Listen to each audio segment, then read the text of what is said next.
से सुनना। एक छोटा सा एक छोटा सा शेर का बच्चा एक छोटा सा शेर का बच्चा जो है वो किसी जंगल में बिछड़ जाता है। एक छोटा सा शेर का बच्चा किसी जंगल में अपने माँ बाप से बिछड़ जाता है, यानी कि शेर और शेरनी से बिछड़ जाता है। और उसके बाद वो भेड़ों के झुंड में जा करके रहने लगता है। और फिर उसके बाद एक दिन क्या होता है कि वही शेर का बच्चा जो था वो भेड़ों के साथ जाता है और पानी पीने के लिए जब वो तालाब और नदी के किनारे पहुंचता है तो अपना चेहरा जो है ना वो पानी में देखता है, और इधर देखता है और इधर देखता है। और फिर उसको ऐसा एहसास होता है कि भैया मैं तो इनसे अलग हूं। फिर उसकी नजर जो है सामने पड़ती है जहां से उसका बाप दहाड़ रहा था, यानी कि शेर दहाड़ रहा था। तो अब शेर का बच्चा क्या सोचता है, अरे अरे अरे मैं तो इनकी तरह हूं ही नहीं, अरे मैं तो इनकी तरह भी नहीं हूं, मैं तो सामने वालों की तरह हूं। और उसके बाद जो शेर का बच्चा होता है वो एक ऐसी दहाड़ मारता है कि अगल बगल से जो भेड़ें होती हैं वो भेड़ क्या करती हैं, जा करके दूर भाग जाती हैं। इस कहानी से हमें क्या शिक्षा मिलती है? इस कहानी से हमें यह शिक्षा मिलती है कि जब तक आप अपने अंदर से अपने शेर को नहीं पहचानोगे तब तक आप अपने आप को भेड़ के झुंड का हिस्सा मानोगे। इसलिए अगर आपको अपने अंदर से अपने शेर को पहचानना है तो अपने आप को खुद से देखना पड़ेगा और खुद ये सोचना पड़ेगा कि मैं अपने जीवन में क्यों यहां पर मैं इस पृथ्वी पर क्यों पैदा होकर के आया हूं। अगर मर के चला जाऊंगा तो क्या मिलेगा? इसलिए जितने भी दिन मैं जिंदा हूं उतने दिन मैं दहाड़ के रहूंगा और अपने आप की अपनी वैल्यू बना करके रहूंगा। यह कहानी मैंने आपको इसलिए सुनाई क्योंकि इस समय पर यदि आपके अंदर का शेर सोया हुआ है, इस समय पर यदि आपके अंदर का शेर सोया हुआ है तो उसको जगा लो, क्योंकि आप एक ऐसे स्टूडेंट हो जो आप बोर्ड एग्जाम में टॉप कर सकते हो। लेकिन यदि आप अपने अंदर के शेर को नहीं जगाओगे तो उसी भेड़ के झुंड में पड़े रहोगे और जब दहाड़ना होगा तब असली दहाड़ नहीं दहाड़ पाओगे। और फिर उसके बाद एक समय आएगा जब आप बूढ़े हो जाओगे, अर्थात वो वक्त बीत चुका होगा।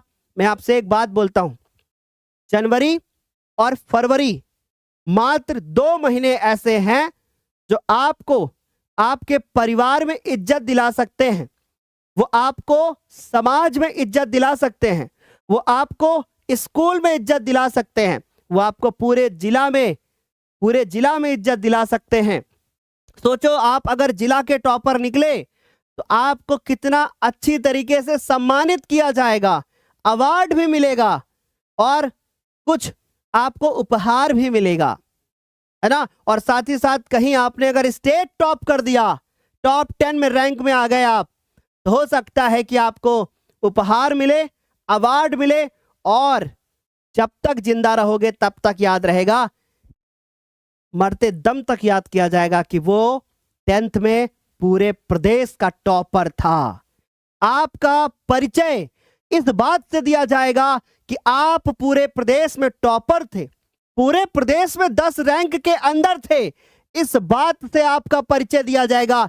सोचो इस बात को जो मैंने अभी बोली है, सोचो इस बात को जो मैंने अभी बोली है। इसलिए बचे हुए 2 महीने में यदि आप मुझे कुछ मानते हैं तो अपनी मेहनत को कम मत करो, भूख प्यास को त्यागो तुम, भूख प्यास को त्यागो तुम, ज्ञानोदय के साथ भागो तुम। जितनी रफ्तार में मैं चल रहा हूं उसी रफ्तार में मेरे साथ चलते रहो।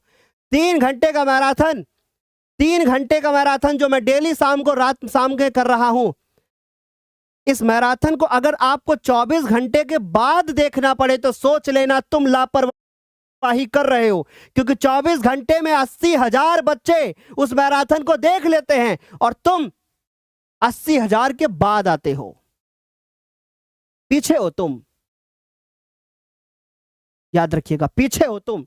क्योंकि अगर तुम उसको 24 घंटे के बाद देख रहे हो, इसका मतलब यह है कि तुम उन 80,000 बच्चों से पीछे हो। यह बात याद रखना। मैं आपका बड़ा भाई हूं। बड़ा भाई होने के नाते यदि मेरे शब्द में कठोरता हो तो मुझे माफ करना, लेकिन हम आपको सिर्फ समझाएंगे। हम आपको प्यार करते हैं, हम आपको चाहते हैं, हम आप चाहते हैं। हमारा कभी भी स्वार्थ नहीं होता। मैं कभी दिव्यांशी मैम के साथ भी बात करता हूं बच्चों, तो कभी भी दिव्यांशी मैम है या हमारी टीम है, हमारी टीम से कभी आपकी मुलाकात नहीं होगी भविष्य में, मतलब नहीं हुई है। अगर भविष्य में कभी होती है, कभी आप उनसे मिलोगे तो यही पूछोगे कि सर कैसे हैं, तो यही बताएंगे कि सर निस्वार्थ भाव से पढ़ाते हैं। वो ये नहीं सोचते कि अरे छोड़ो बच्चों का इतने में काम हो जाएगा। नहीं भाई, मुझे पता है मेरे बच्चों को इस वक्त जरूरत क्या है। वो निस्वार्थ भाव से मेहनत करना चाहते हैं। ऐसा नहीं बस छोटे छोटे क्वेश्चन करके हम चले जाएंगे कि अरे भाई मजा आ रहा है कि नहीं आ रहा है। हम हंसाते रहते हैं। व्यक्तित्व तो हमारा ऐसा नहीं है, हमारा नेचर ऐसा नहीं है कि हम हमेशा 24 घंटा हंसा करते हैं। पर मेरी क्लास में हम इंटरटेनमेंट इसलिए करते रहते हैं कि मेरे बच्चे को बोर ना लगे।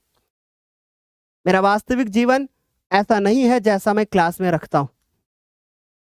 खुल करके पढ़ाता हूं चीजों को, ताकि आपको जब 4 घंटे के बाद उठो ना तो लगे यार अरे सर और चलता तो मजा आता है ना।